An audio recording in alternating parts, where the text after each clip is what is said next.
two niggas spoiling movies. Yeah. Brandon Collins, That's me. and Justin Brown for your movie needs. Medium popcorn. Woo! You haven't seen it, well, we're gonna spoil it. Spoil it in your face. That's your warning. So if you get pissed, it's all your fault. Woo-hoo. Woo-hoo.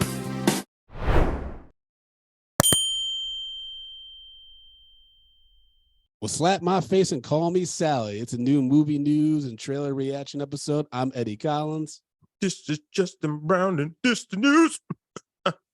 This the right. news. And we It's medium popcorn with the news. shibbity doo. Oh yeah. We gotta bring back Michael McDonald. Yeah. We gotta make sure people know about it. That's gotta what you were make sure trying to people go know about for. that. Yeah. I know. I can't be as soulful as that brother. You know, he's one of the few white dudes that still can get down. You know, he got a song with Thug. High in the valley low, in the river, wide enough, baby. Yep. Speaking of older white people, we got to say RIP, unfortunately, to Lisa Marie Presley, who died at the age of 54. Shortly, it was like a few days after Austin Butler just won portraying her father in the Elvis movie, Baz Luhrmann's film that we trashed. But she was there with her mom, and he shouted them out. You know, he said the Presley family's been very supportive. And yeah, apparently she just fell into cardiac arrest. I believe they had her in a coma, or she was in a coma, and then unfortunately she passed away. So you know, rest in peace, Lisa Marie Presley. She had a wild run with the dating. You know, she was with Nicolas Cage and she was with Michael Jackson, of course. Talked about that. And then she's just Elvis's daughter, which has got to be fucking nuts to have dealt with. Yeah, it's probably a lot to have to try to live up to. Oh yeah. I mean, I don't know, man. That's the kind of stuff I'd be like, I don't need to be a singer. If my last name is Presley, like, I think I should stay out of the music business, given what it did to my father. You know what I mean? True. And, True. Wasn't the whole rumor that like Michael got with her because she was Elvis's daughter? He was trying to buy his fucking his fucking album, not his album. We call that shit. Masters? Yeah, his masters. Was that I don't think so, but you know, it was just it was interesting. It was definitely interesting. But speaking of Michael, breaking news as of this recording, Emancipation's Anton Fuqua is set to direct a Michael Jackson biopic for Lionsgate, with John Logan writing the script and Bohemian Rhapsody's Graham King producing, with the estate of Michael Jackson, which that's going to be a problem. That means it's going to be dog shit. Yeah, because that's what happened with Bohemian Rhapsody. They neutered that story. Listen, the only question that I really have for it is Flex going to be in it? That's a terrible question. I mean, that's a hard role. We talked about this when we did the terrible Michael Jackson VH1, whatever the fuck that was. That's going to be a hard role. And then it's so dicey with Michael compared to Freddie Mercury. And even the Whitney Houston biopic, which I don't know why Hollywood's doubling down on biopics, especially musicians, because of the complicated past. Like there's the Amy Winehouse movie that just started shooting, where the girl from Industry is playing Amy Winehouse. A beautiful actress, but she doesn't look much like Amy Winehouse. It's going to be a problem, man, because you can't skip over the shit that happened in the 90s. You can't skip over the skin lightening. You can't skip over like how fucked up Joe Jackson was. There's a reason why the Jackson story is like a 5-hour epic. Like, you can't just do it in a 2.5-hour biopic. So it's a challenge. And then you're going to try to recreate those music videos. They tried to do that in the Whitney Houston movie, and that was terrible. So I wonder if they're going to actually have the rights to the music. Oh yeah, if the state's supporting it, yeah, they will. They will. Yeah, I know, but I'm just saying, you know, I'm just making another nod at the Flex Michael Jackson terrible fucking shit show. This is one of the worst things we ever watched. Yes, it is. Crazy. But yeah, because Antoine Fuqua is finishing the Equalizer 3 with Denzel, and then he's going straight to this. So again, I'm gonna hope for the best, but I'm also anticipating the worst because again, that's a complex story. And I mean, I'm a huge Michael fan, and I'm not even comfortable trying to read a biopic like an autobiography or a biography about Michael, because I know it'd just be so fucked up, and like there's obviously a lot of darkness in that story. Well, beyond that, it's just like, you know, everything about Michael Jackson was so tight-lipped that, like, how are you gonna know, um, uh, how are you gonna know like what's real or or not in there, or what was just being, you know, spoon-fed to us because they want to kind of preserve his legacy? Yeah. You know, and I think that's the huge problem with biopics as a whole. You got to have somebody to be like, yo, tell a story. But like, you know, a lot of times they don't do that because, you know, people have kids, and, you know, and rightfully so. Yeah. I know. I mean, it's going to be tough when that movie comes out in Africa. We trying to figure out if we vote for it or not. But speaking of Africa, we just recently, the organization released their 2023 awards winners, and The Woman King was named the year's best picture. And the director, Gina Prince Bythewood, was named best director. Danielle Deadwyler from Till, she won best actress. And Jeremy Pope from The Inspection, which I voted for, won best actor. If you guys haven't seen The Inspection, it's a fantastic movie. Gabrielle Union is like really evil as like the mom and stuff. And it's about this young man who is gay, and he joins the army. It's before like the don't ask, don't tell kind of stuff. And it's about him dealing with like the harassment and like the prejudice from like the other soldiers and his like commander and stuff like that. Bokeem Woodbine is his commander. It's really, really good. It's really good. So recommend folks seeing that. Angela Bassett continues her run with best supporting actress, and Brian Tyree Henry from Causeway won best supporting actor. And then Antoine Fuqua and Will Smith apparently won the Beacon Award for Emancipation. I saw Emancipation recently. I'll share my thoughts on Patreon and my what I'm watching of the month, but wasn't great. Wasn't a lot of fun. It's a black and white film about slavery, starring Will Smith with like a kind of a broken Creole accent. It's a bit rough. It's a bit rough. But Justin, did you watch the Golden Globes by any chance? I did not.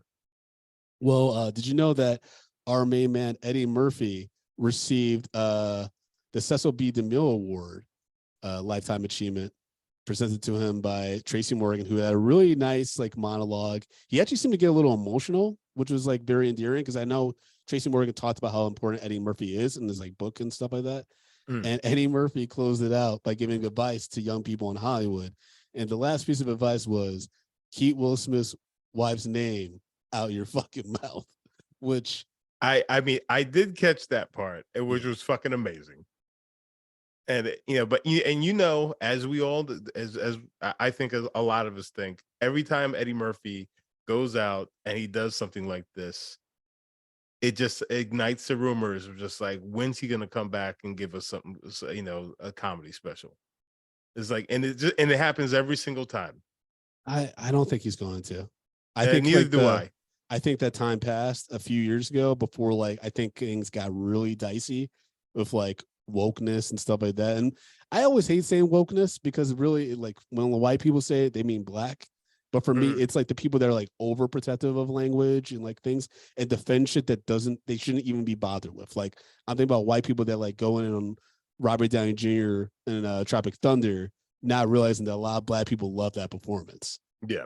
Because I actually brought that up at an event, and some white people were like, really? I'm like, yeah, that means you got no black friends. All right, I'm gonna go. Yeah. I'm gonna go get her a drink. You know what I mean? Like, that's the kind of stuff that bothers me about that. So for me, that's so true. I would worry about Eddie Murphy potentially fucking up his bag, because this isn't a spoiler alert. And Puss in Boots: The Last Wish, they hint that there's going to be another Shrek. And so I can see Eddie Murphy doing another stand-up, young people that are all about PC correctness and shit, discovering his old specials. And then there's a huge campaign to cancel Eddie. Yeah. Because remember, those albums are dicey as fuck. Like, I was such an Eddie Murphy fan. My grandmother introduced me to Eddie Murphy, SNL stuff. Like, she had the best of SNL, Eddie Murphy. But she would not let me watch his specials. She's like, that's too much. Especially when I was growing up, she's like, that's too much. And then I'm seeing the titles of some of this, the bits. I'm like, whoa. So yeah. See, I was watching Richard Pryor as a kid. So Okay, yeah. So like if you want to know why I'm who I am, That's very fair. I was watching Richard Pryor. I very much knew who the fuck Red Fox was, and I watched Def Comedy Jams since the moment it fucking aired. So like all that shit, I saw Eddie Murphy Raw when I was like 6. Yeah. But yeah, it was great seeing Eddie Murphy get that award. Excited about You People after that most recent trailer dropped. And hoping that he has a good year. And he also said he's definitely open to going back to SNL, which is exciting. And I know they have the 50th anniversary coming up within the next year, I believe. So hopefully he'll make an appearance for that. Well, I mean, again, I can't see Eddie Murphy not going back, to do it. But also, it's like, he won an Emmy for his last appearance. I know, but I also think that for SNL, they want to get Eddie Murphy back because he is by far the most important person that came through SNL. He's their biggest star, and like for him not to be on SNL, like him coming back and hosting, was that 2 years ago? I believe so. Yeah, like 2 years ago. It was right before the pandemic. Yeah, that was literally one of the biggest fucking things that happened. Yep. Right. And that's probably, their ratings were probably through the fucking roof. They were. Right. Yeah. Now, like, to bring him back again, especially after the appearance that he had when he was on, even though of course people shit on it because people will never be happy. It was one of those things where it's like, why would you not want to bring that kind of energy back to the show? Yeah. It'd be huge. Yeah, especially considering that the rumor is that Lorne Michaels is going to pack up shop at the 50th anniversary, which makes a lot of sense because from everything I've heard, he is not tapped a successor. So if you want someone to keep that show going the way it's going, you get he needed to do that probably 5 years ago because he's not getting younger. So, which is kind of selfish, but also at the same time, I kind of get it. But anyways, yeah, it's award season, so there's a lot of things happening. The Golden Globes recently, SAG nominations came out. Everything, Everywhere, All at Once, and the Banshees of Inisherin are leading in the nominations. I think Everything, Everywhere, All at Once, as crazy as that movie is, it's getting a lot of momentum, and hopefully it will go all the way, taking the Best Picture Oscar, because I think it's one of the most original things I've seen in a long time. I hope that Daniels get nominated, because I keep saying to a lot of people, especially out here in Hollywood, that what are your thoughts on award season? I'm like, the fact that those two dudes wrote this crazy ass script and got people like Michelle Yeoh and their entire cast and crew to buy into the vision that they had in mind, and they executed it like that, that's incredible. That's an incredible feat. Yeah. I'm also happy to see Michelle Yeoh. She's going back and forth with Kate Blanchett for Tar, the Best Actress, but I think she's got a real shot of being the first Asian actress to ever win Best Actress, which would be phenomenal. I think in all of these, these clips of the interview, at the talk with Ke Huy Quan. Yes. Oh man. Like heartwarming. Every interview he does, it's fucking. And I think that's really helping. He's really helping. He's for sure. He and Angela Bassett are the most for sure winners, which is incredible because both of them have been in the industry a long time. They both had their own journeys, but Ke Huy, I think I sent you the clip of the roundtable where he talked about his entertainment lawyer for Everything Everywhere at Once. Was the dude who played Chuck. And I'm like, oh, that's really sweet that they're all still in contact and they still work together in some capacity. I thought that was awesome. And then, he had a roundtable with Brendan Fraser. He's like, we did Encino Man years ago. And Brendan Fraser we're still here, man. Because Brendan Fraser's having it's going back and forth between. It's going back and forth between him and Austin Butler for Best Actor. I think Brendan Fraser will be able to win because he has the story, which would be incredible if he, Michelle Yeoh, Angela Bassett, and Ke Huy Quan, they all won, because these are veteran people that have been put in the work. Some were forgotten for a long time, and they came back with these incredible performances in movies. Well, I mean, The Whale is a bit dicey, but you know what I mean? Angela Bassett winning would be fucking amazing. Yeah, and that's what I'm saying. It's Ke Huy Quan. Is it Quan or either way? I think it's Quan. Yeah. Well, guys, we sometimes mess up names and stuff. But especially for him, because he was basically out of the business. Yes. Yeah. Out. And then him just talking about the fact it's just crazy rich Asians. It really put Asian actors to the forefront. And then that was his way back. And it also speaks to the importance of diversity, and it's like without that movie we wouldn't have gotten him. So Nope. people actually start looking around again, and it just shows how just important, like these little things that everybody takes for granted are, is like, but it's huge for people. Absolutely. Absolutely.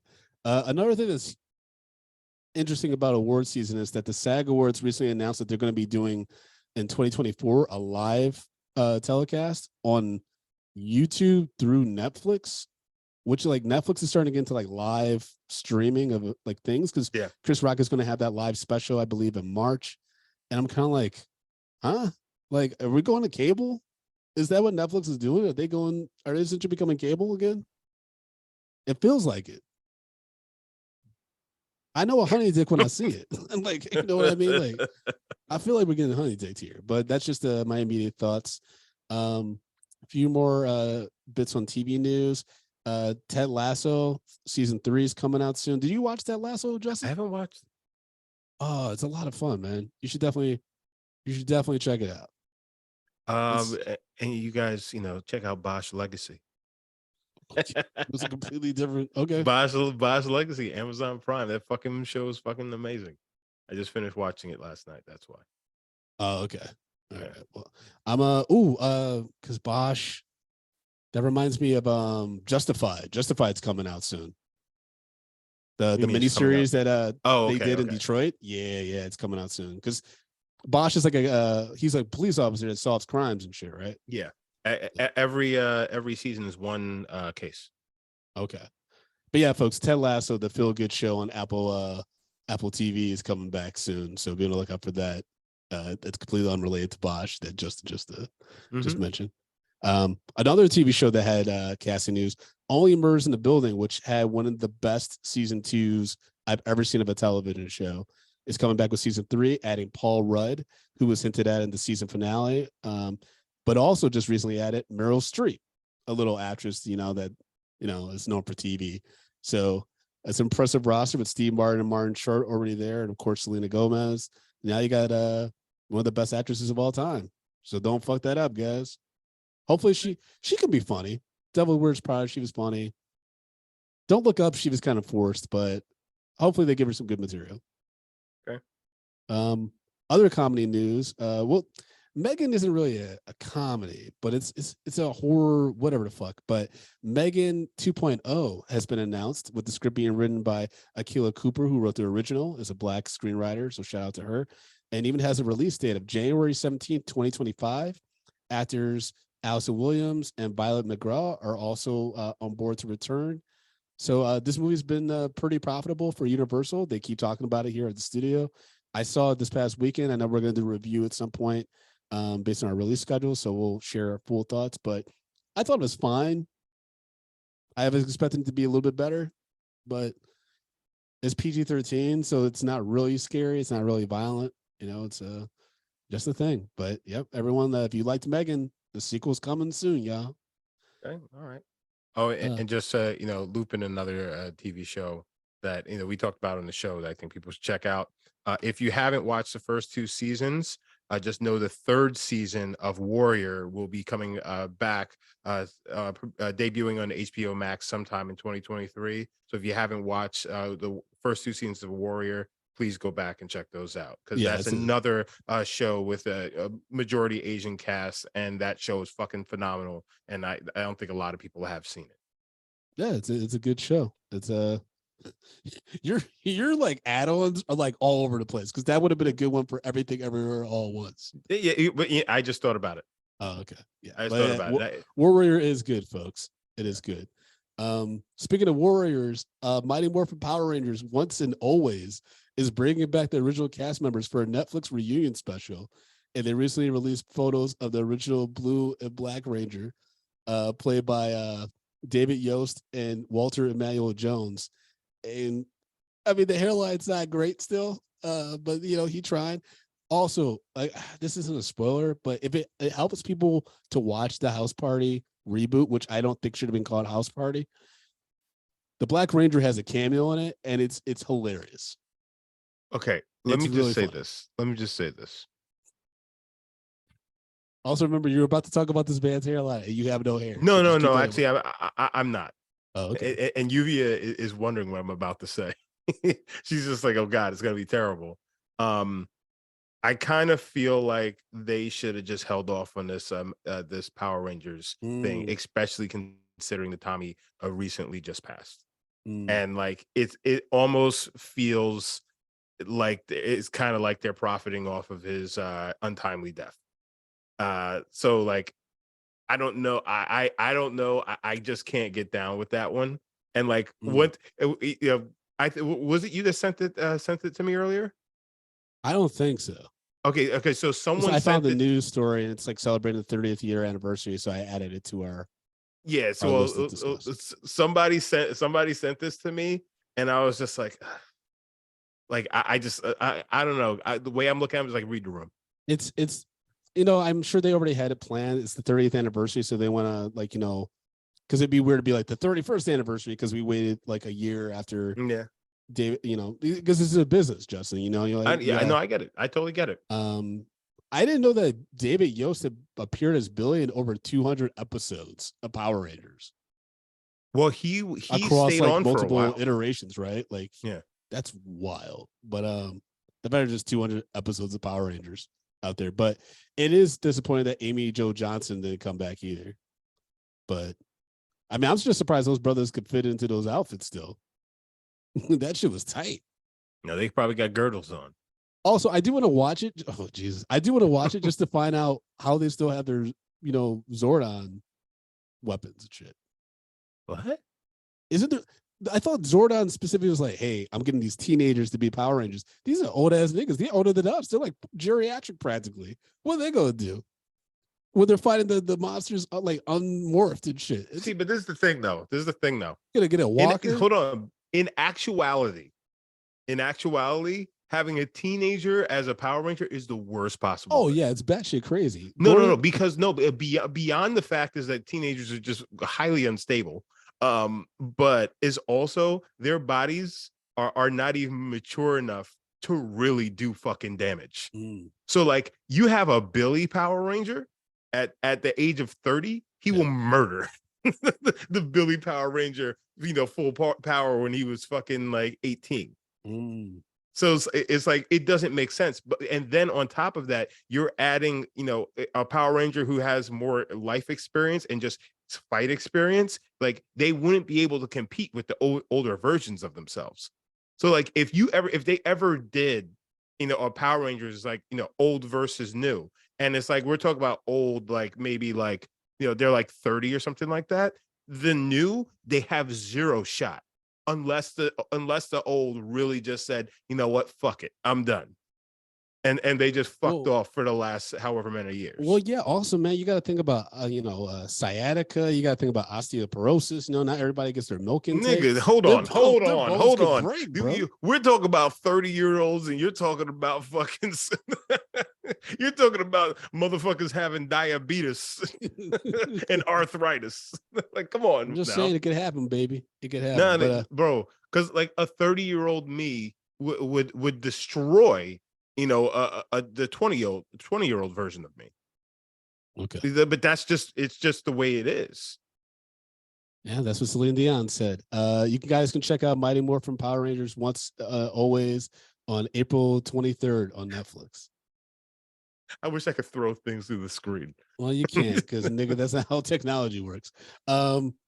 We got an update on the Jake Gyllenhaal remake of 1989's Roadhouse that's currently shooting with Doug Liman, who did Edge of Tomorrow directing, and it also stars UFC fighter Conor McGregor, who apparently removed himself from the USADA testing pool in order to shoot this movie, prompting rumors that he's doing steroids. Yes, he's definitely is. Well, this is crazy because I didn't realize that Hugh Jackman said he didn't do any kind of steroids to play Wolverine. Yeah. And I'm like, bro, we have pictures of you in the first X-Men too, when you did Logan, where you're like significantly older. Like you did something, unless you're a mutant yourself. Like you did something. Like, I'm not saying it's wrong because you do what you Well, gotta he do ate for a your lot role of and your chicken, is craft. what he said. He ate a lot of chicken. Did he really You know, say them that? chickens pumped up with fucking stuff. Yes, he did. He actually really did say that. You know, he's eating a lot of chicken. Every Lots black of person chicken. should look like Wolverine. What are you talking about? That's crazy. I don't think All he the meant crack fried chicken chicken, nigga. It's like, man, I'm about to get swole. Yeah, pass me some more hot sauce. I'm about to get fucking swole the fuck up right now. They gonna call me Wolverine. They gonna be Black Wolverine. Y'all fuck around. You about to see what a real X-Men look like. So this So new did the spin, grease. this new spin on Roadhouse will see Gyllenhaal play a former UFC fighter, which we're guessing explains McGregor's presence, who takes a job as a bouncer at a rough and tumble roadhouse in the Florida Keys, but soon discovers that not everything is what it seems in this tropical paradise. Yeah, I feel- that sounds terrible. I feel like it's going to take itself too seriously from the 80s. That's what was so fun about it. It was like this crazy, like when you first pitched me Roadhouse, because I had never seen it when we first started this podcast, you pitched it as he's a bouncer that gets hired to protect the bar. And then it just gets crazy. And I was like, what? And you're like, yeah, he like rips out a dude's throat and shit. I'm like, what? And then it didn't even include monster trucks in your pitch. You didn't even talk about that. Yeah. You didn't Now- talk about him raw dogging women and like not having any underwear in his jeans and shit. Yep. Just In the roundhouse hot kick. Texas sun. we're in no drawers and doing fucking roundhouse kicks in Texas. Nah, bro. That denim would rip all of his shit off. His asshole would look just fucking like I don't even know. Oh my Just goodness. raw. Oh my goodness. Yeah. Now, So, you also know, I don't know if you realize this, but also this Roadhouse was actually originally supposed to star Ronda Rousey. yes. And then she got fucked up too many times by Holly Holm, or it was Yeah, Holly well- Holmes, and then who was the other one? Amanda Nunes. Yeah. Amanda Nunes, and then she left the UFC and then went to wrestling, and basically that pretty much she was done trying to make this movie. Yeah. Is she still in WWE? Yes, she's still in the WWE. Oh, okay. Interesting. She just competed recently. Okay. Speaking of WWE, Justin, this is in your wheelhouse. Stephanie McMahon resigns from WWE with Yep. Nick Khan now sole CEO. So is there any there's a rumor that like they're selling it to Saudi Arabia or something like that? So there are rumors that it's going to be sold to Saudi Arabia, and for supposedly the business dealings, they brought back Vince McMahon, and Vince McMahon is back, Got and it. he was supposed to not be a part of the head of creative, but just so happens that now Vince McMahon has just taken over for creative as well. So basically, he's back in the fold. He was just supposed to be overseeing for a potential sale, but now he's back, and like the board voted him back, which is just like it's wild. So Stephanie McMahon, she decided to leave. So like She thought she finally was gonna get a shot to lead, and they clearly were like, "No, we're just gonna bring back your daddy." yeah. So like I understand, but you know it's also. So also her husband, Triple H, older wrestler Triple H, he's Triple actually H is been her husband? Oh shit. they've been married in real life for a very long time. Got it. And he's been actually leading the show since Vince has been gone. And actually he's been doing a pretty good job because he's been involved for quite some time. Yeah. And it just seems like this is going to be like 4 steps backwards, because a lot of wrestlers who left were talking about coming back once Vince was gone. So this could be just crippling for wrestling, just the WWE, which it would seem like it was on the rise and may just be heading right back to the toilet. Yeah, I mean that's the thing is like this, especially for white guys. I don't think there's anything such as cancellation anymore. Like they're all coming back. They maybe have to go to the wilderness for like a year or two, but they come roaring back. I didn't even know Christy Elliott was doing tours and shit. I was like, oh shit, okay, we just back in action, huh? Yep. But then Bill Cosby tries to do a little press release saying, "I'm thinking about going back on tour." I mean, that's just insane. Like he has the wrong people talking to him. But Yeah. but But then again, if you start looking at white folks, why not? Mm-hmm. Yeah, Vince McMahon can go back after, and the fact that the board is like cool with that, 'cause out of all the money they had to settle for all the shit he did, but whatever. some people say WWE is him, which is fucking crazy. And last piece of movie news is 50 Cent dropped the news that he is adapting Eminem's life that started in 8 Mile into a TV show. Yeah, I know, I saw that. Yeah, I mean, I gotta say, as a producer, given all the stuff he's done with Power, I don't know how much of that is him and how much of that is Courtney Kemp, but the Power universe is fucking solid. I've heard Black Mafia Family is pretty solid too on Stars. I know he's recently ended his working relationship with Stars, but there's definitely something there, like especially given like the underground rap scene that they showed a little bit in 8 Mile. I think there's a lot of story there. I just think don't have Eminem act as himself. Listen, man, you know what this is.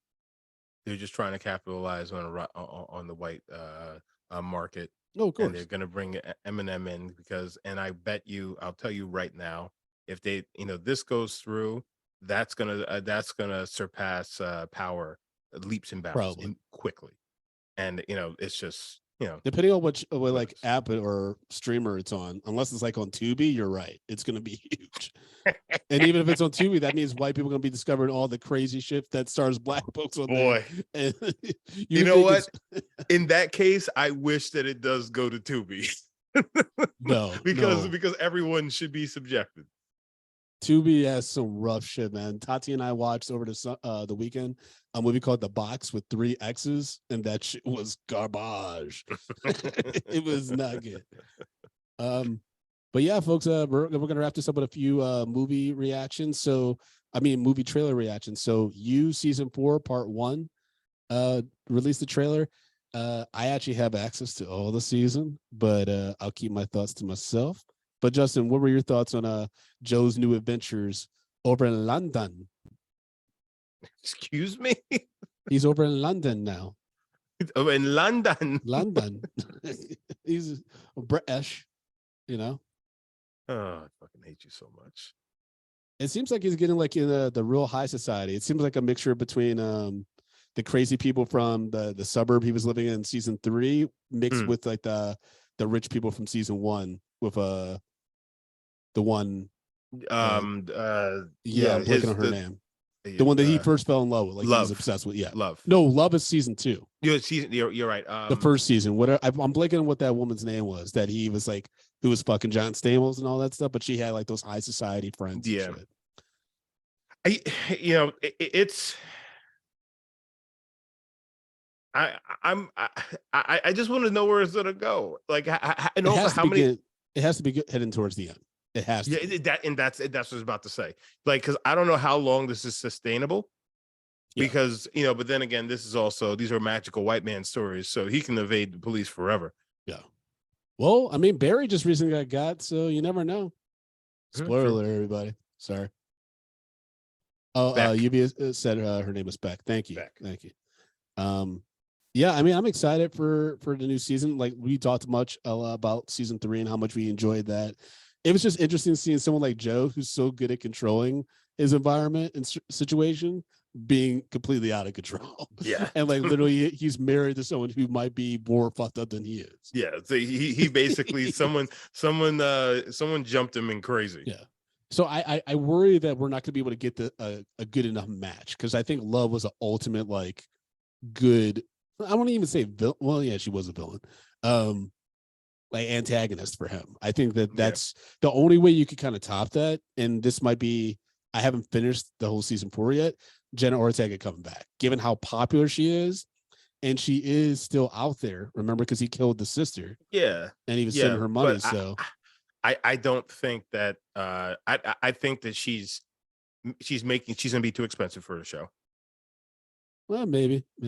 Yeah, so I think she's gonna be too expensive for the show. I mean, depending when they filmed it, and I just don't see her unless it's going to end.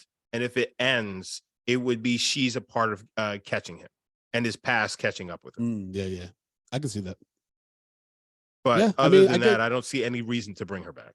I definitely see the last season being him on trial for his crimes. Absolutely.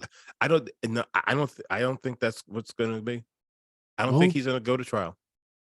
I think he's going to go downstairs.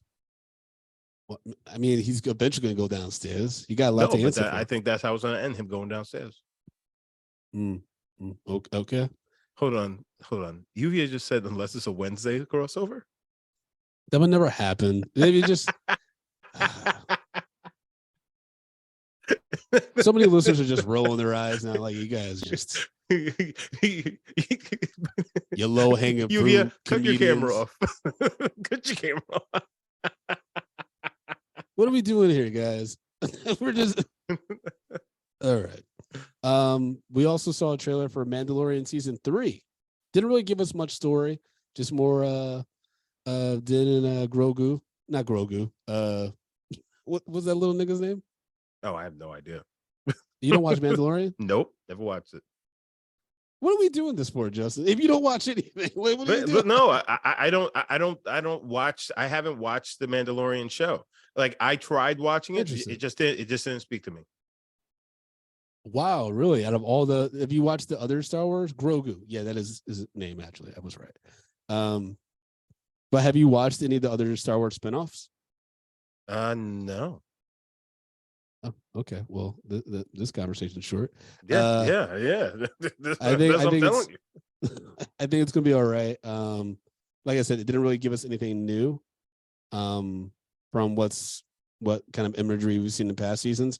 I just hope they haven't like fallen into like a boring formula with it. So we'll see.